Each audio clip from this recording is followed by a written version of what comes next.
Nós vamos agora para a terceira análise do livro A Crise da Consciência Europeia, 1680-1715, que foi escrito pelo historiador, crítico literário, pensador francês, Paul Hazard. É um livro que nos apresenta os primórdios da modernidade. Como que surgiu? Onde? Quais os seus principais arautos? Manter contato com esse tema significa nós conhecermos a mãe da direita e da esquerda. Olha, eu falo nesses termos para realmente chamar a atenção de todos para o conteúdo desse livro. Eu sei que não é só isso que pode ser dito, mas inclui ambos os discursos, num contexto em que os próprios cristãos se dividem entre uma mentalidade considerada cristã conservadora e uma mentalidade considerada cristã progressista. Com os cristãos, então, com isso, fechando muitas vezes em totum com um pensamento ideológico repudiado pelo Evangelho, pela visão de mundo do cristianismo, como também chegando ao ponto de descartar no discurso do seu oponente, por puro preconceito e ignorância, aquilo que qualquer cristão deveria defender. Porque é inegável que na vida cristã, quando essa é autenticamente vivida, há elementos conservadores e elementos progressistas. E assim cabe o cristão, em nome do amor, ora ser conservador, ora ser progressista, que é o amor que vai pautá-lo, é o amor que vai dizer quando que ele deve ser conservador, quando ele deve ser progressista, quando ele deve ser de esquerda, quando ele deve ser de direita. Agora, o problema nesse discurso filosófico que nós vemos bem presente na modernidade é quando um aspecto da verdade é absolutizado, de modo a que seja ignorada a outra parte da verdade, que a complementa, e de fundamental importância para que o pensamento seja simétrico, tenha equilíbrio, tá bom? Se torne sadio. O cristianismo não tem problema nenhum com a razão. Amarás o Senhor teu Deus com toda a tua mente, foi o que Jesus disse, com base no Antigo Testamento. Então a Bíblia nos chama para pensar. Por isso que algumas das maiores mentes que passaram por esse planeta professavam fé no cristianismo. Não podemos nos esquecer que as grandes universidades europeias, como Oxford e Cambridge, as grandes universidades americanas, como Yale, Harvard, Princeton, todas fundadas por cristãos. O cristianismo, por isso que nós temos o campo da apologética do cristianismo, da defesa da fé. Nós não temos nenhum problema de entrar em diálogo com a filosofia, de ouvir perguntas honestas e responder essas mesmas perguntas de maneira honesta. Agora, o racionalismo, esse sim, é incompatível com o cristianismo. Toda aquela ideia que nós só podemos crer no que vem acompanhado de evidência empírica. Que só podemos acreditar naquilo que somos capazes de compreender. Aí acabou o mistério. Acabou o contato com o ser que nos faz perder o fôlego. Aí não há mais espaço para Deus dizer para o ser humano: os meus pensamentos não são os seus pensamentos. Sabe? Não há mais espaço para nós nos juntarmos ao apóstolo Paulo e declararmos a profundidade da riqueza, tanto da sabedoria quanto do conhecimento de Deus. Quem deu a ele primeiro e depois recebeu. Sabe? Porque dele, por meio dele, para ele são todas as coisas. Então, o racionalismo é de fato antagônico ao cristianismo. Onde quer que o espírito racionalista tenha entrado, nós ali vamos encontrar cristãos abandonando as Sagradas Escrituras, se tornando deístas ou até mesmo abrindo mão, largando o deísmo para se tornarem ateus professos ou agnósticos. Agora, há um parágrafo, há uma página da consciência, da crise da consciência europeia, que nos apresenta com muita precisão o espírito do racionalismo. Vamos tentar entender como que funcionava a cabeça dessa gente, e não se esqueça, tudo isso, tudo que nós estamos falando, que se deu no final do século XVII, está fortemente presente hoje no nosso meio, dentro e fora da igreja.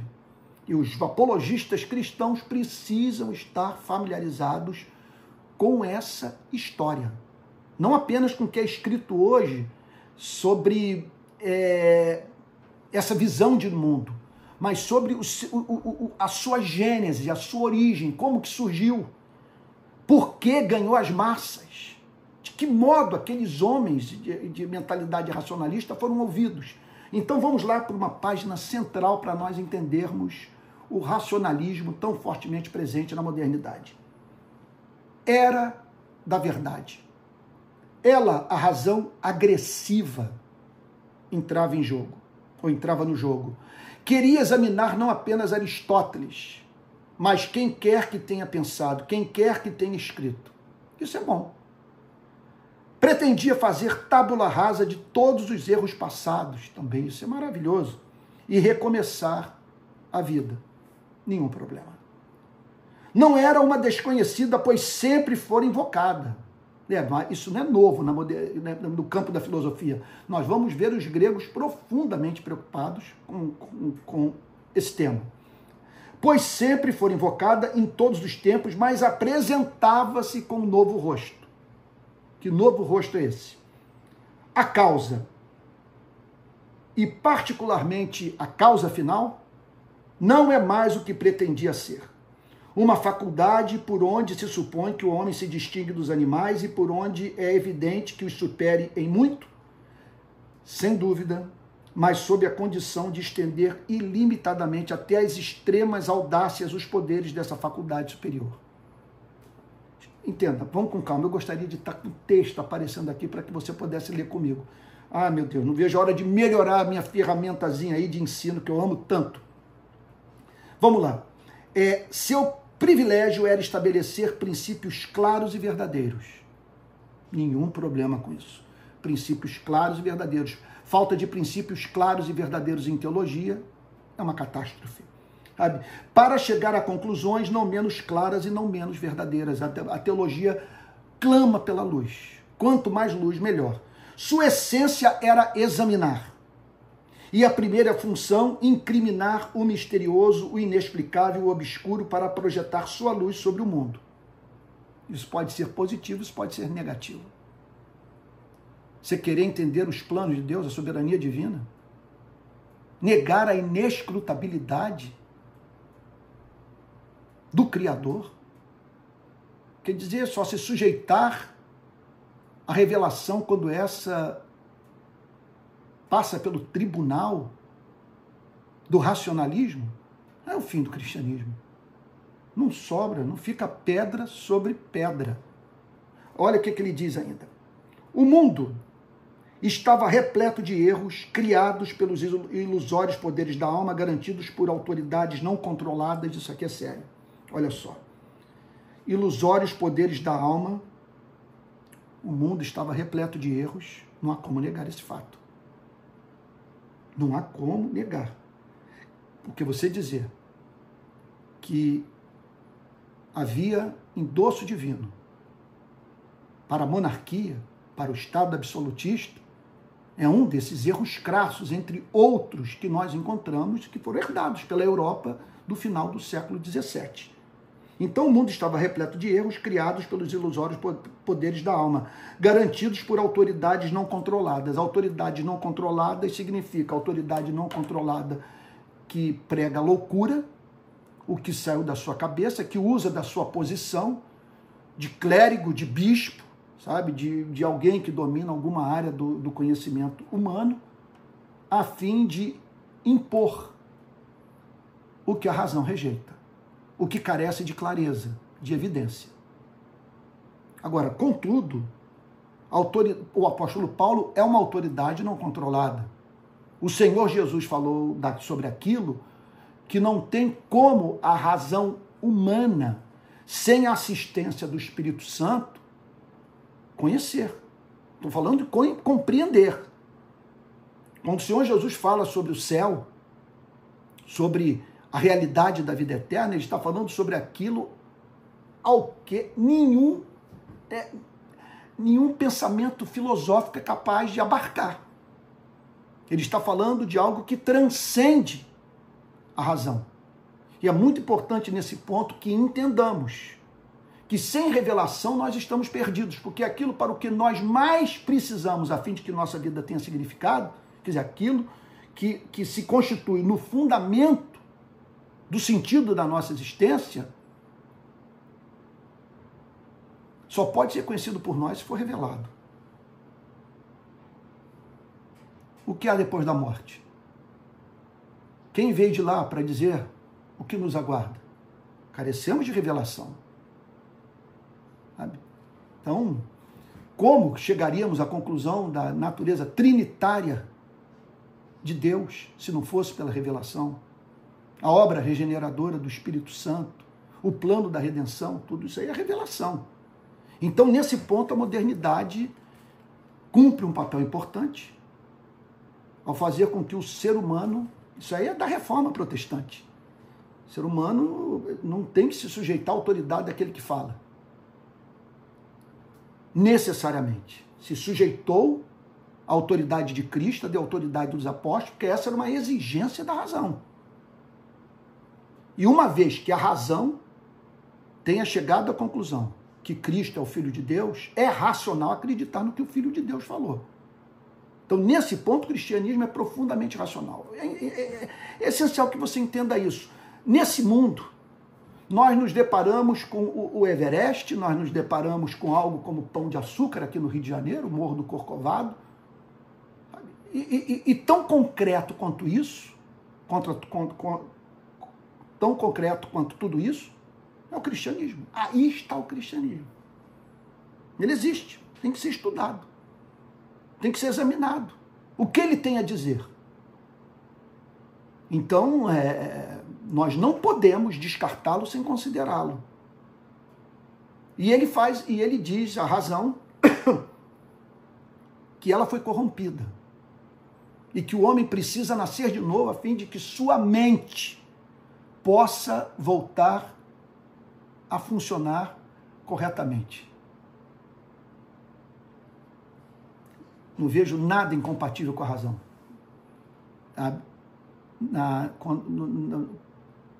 No discurso das Sagradas Escrituras, quando elas enfatizam a necessidade de regeneração, do ser humano se livrar dos grilhões do pecado, a fim de que os condicionamentos do egoísmo não levem a formular sistemas de pensamento que só servem para justificar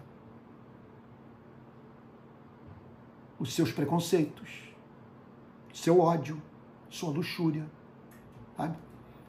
A sua maldade, o seu desejo de viver num mundo antropocêntrico. Então o mundo estava repleto de erros criados pelos ilusórios poderes da alma, garantidos por autoridades não controladas, difundidos por intermédio da credulidade.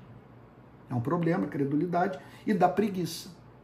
Ambas as coisas têm que ser combatidas pelos cristãos, acumulados e fortificados por obra do tempo. Assim, ela devia começar por uma imensa limpeza.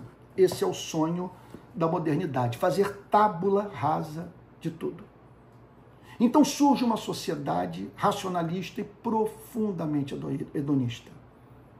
Na verdade, as pessoas queriam se livrar de tudo aquilo que representasse norma arbitrária e que impedisse o ser humano de dar vazão aos seus desejos, desde que o exercício desses desejos não botassem a sociedade, não levassem a sociedade ao completo colapso. Então é uma época de muita autonomia. É importante que você guarde essas palavras. Racionalismo, fazer tábula rasa do pensamento, zerar tudo, sabe? Simplesmente não aceitar mais nada que tenha sido recebido por meio tão somente da autoridade daquele que falou. Então, o hedonismo, autonomia em relação ao que quer que seja, tá bom? Completa autonomia em relação à revelação, à mensagem de Jesus, tolerância a outras culturas, esse virou um princípio ético defendido apaixonadamente pelos modernos. A tolerância, resultado dessas viagens, sabe, do contato com outras culturas, que levou o europeu a acreditar que não poderia absolutizar os valores culturais da Europa, os valores morais do cristianismo. Então, é uma ênfase muito grande na tolerância a outras culturas, e é uma cultura, ao mesmo tempo, é interessante essa contradição, sabe? Porque é uma cultura de ataque, é uma cultura de desconstrução. Sabe? O prazer está em abrir a boca para criticar, para desconstruir, e sem ter nada para botar no lugar daquilo que foi desconstruído. Eu gostaria de chamar a sua atenção para uma importante passagem na qual o Paul-Azar faz uma crítica ao racionalismo. Olha o que ele diz. Olha só. Meu Deus. Sequer indagavam porque os homens, durante séculos e séculos, judeus, maometanos ou cristãos, sempre oraram. Preste atenção. Se não haveria em suas almas um ardor religioso que não podia apagar, e simplistas acreditavam ter dito tudo quanto falavam de falsidade e de impostura. É uma crítica que ele faz à modernidade. Esse orgulho de menosprezar as pessoas que não conseguem viver sem transcendência. Por que banalizar essa experiência? O sagrado. Porque os seres humanos só encontram descanso quanto descanso em Deus. Então acreditavam ter dito tudo quando repetiam palavras preconceituosas, supersticiosas, e não se questionavam se, nesses únicos termos, não confundiam preconceitos autênticos, superstições declaradas e crenças legítimas e necessárias. O que o Paul-Azar está dizendo é o seguinte, que eles eram levados a confundir preconceitos autênticos, existe o preconceito autêntico, superstições declaradas, elas existem, mas também existem crenças legítimas e necessárias. E você não pode botar tudo no mesmo saco. Apressados, presunçosos, comparavam toda a história a uma folha de papel amarrotada. Bastava apagar sua rugosidade e voltar à página branca. Eis tudo. Eles acreditavam nisso. É uma cultura, é uma visão de mundo, um modo de fazer filosofia profundamente orgulhoso. Como se fosse fácil, como se fosse possível, como se ao longo de nossa estrada secular só tivéssemos acumulado erros. Esse é o mal do progressismo. Olha o que ele diz. Apenas viam as infelicidades e os crimes, esquecidos dos devotamentos e dos heroísmos dos santos e dos mártires. Está vendo? Isso é muito importante ser dito. Eles só viam aquilo que havia de obscuro. E não o que permitiu que eles mesmos vivessem no mundo que lhes permitisse pensar. Levantar as questões que levantaram. E muitas vezes fazendo críticas ao cristianismo que o próprio cristianismo fez aos sistemas religiosos. E aquilo que a igreja um dia poderia se transformar. Então, ele prossegue dizendo, orgulhosos acreditavam ter encontrado a verdade absoluta, a luz capaz de dissipar todas as trevas, e chegavam ao ponto de endeusar o homem. Seguindo a razão, só dependemos de nós mesmos e assim nos tornamos uma espécie de deuses. Isso Paul-Azar confronta. Quer dizer, ele claramente, o autor ataca essa soberba tão presente na vida dos advogados da modernidade. É impressionante o que ele diz aqui no final. Orgulhosos acreditavam ter encontrado a verdade absoluta, a luz capaz de dissipar todas as trevas, e chegavam ao ponto de endeusar o homem. Eu vejo esse problema naqueles que usam homens como Foucault, como Karl Marx, como Freud, para dizer que estes, e somente estes, viram a vida de um ponto de vista privilegiado. Sabe? Que esses não sofreram os condicionamentos